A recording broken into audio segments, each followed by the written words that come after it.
Donc, dans notre Chambre d'Assemblée, on a deux partis politiques principaux à l'époque. Donc, on a le Parti canadien qui va devenir le Parti patriote et le Parti Tories, donc un parti qui va être minoritaire et qui va voter plus souvent du côté du gouverneur et des conseils.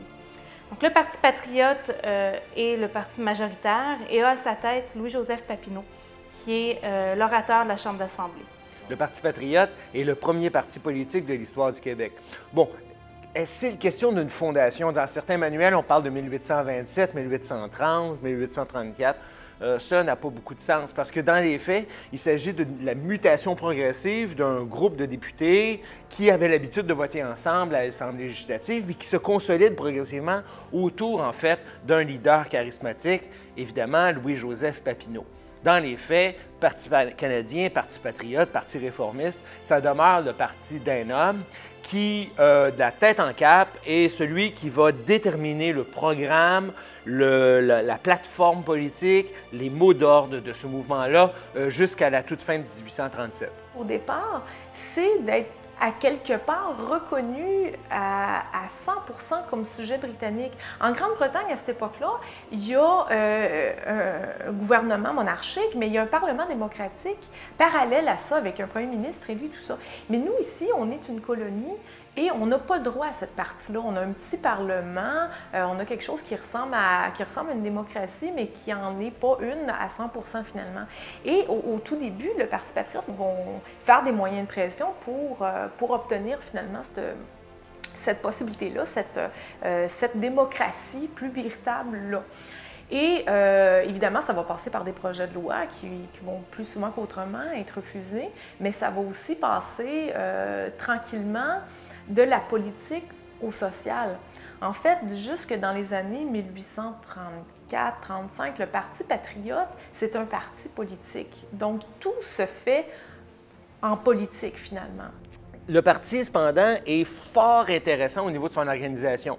On distingue notamment un comité central et permanent constitué d'une trentaine de membres, à la fois des députés et des organisateurs de comté. Il y a également dans pratiquement chacun des 42 comtés du Bas-Canada, on retrouve des comités de comté, littéralement des exécutifs du mouvement patriote. Il y a également à la campagne des unions patriotiques, des mouvements qui servent à collecter des fonds, à organiser des activités, y compris à assurer, par exemple, le boycottage des produits britanniques à partir de mai 1837. En somme, un parti politique élaboré avec des institutions de base dans chacune des régions du Bas-Canada. Le parti politique patriote est une fabuleuse machine à gagner des élections, comme par exemple en 1834, où il va gagner littéralement 90% des sièges. Ce parti-là va proposer, donc voter des projets de loi qui vont soumettre au Conseil législatif. Bien souvent, le Conseil législatif va refuser ces projets de loi-là, puisque ce sont des lois qui vont être proposées pour avantager la population, tandis que le Conseil législatif a à cœur les intérêts de la métropole. Donc, je vous donne un exemple.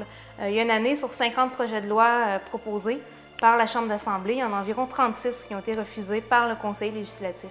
Donc, ça commence à faire beaucoup de lois refusées et qui vont entraîner des difficultés au niveau politique pour essayer de faire avancer les choses dans la colonie et améliorer le sort de la population. À partir de ces années-là, tranquillement, le Parti patriote va devenir un mouvement social. Un patriote, ce ne sera plus le député élu, ça va être l'habitant qui va croire en ces idées-là démocratiques. On vient de sortir du siècle des Lumières. Les idées de Rousseau, de Voltaire, de Montesquieu sont lues de par le monde. On n'est pas à l'ère, évidemment, du village global puis du téléphone sans fil, Internet et compagnie, mais l'information voyage quand même. Et ce désir de liberté-là, de démocratie,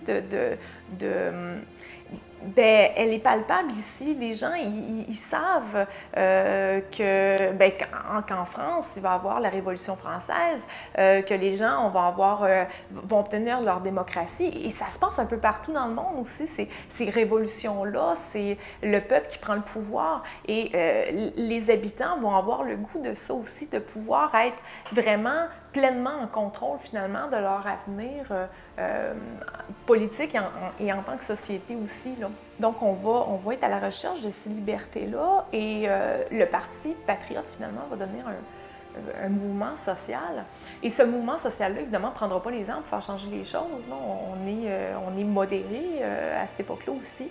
On change les choses tranquillement en essayant des moyens pacifiques, finalement, qui vont passer, entre autres, par les boycotts des produits britanniques.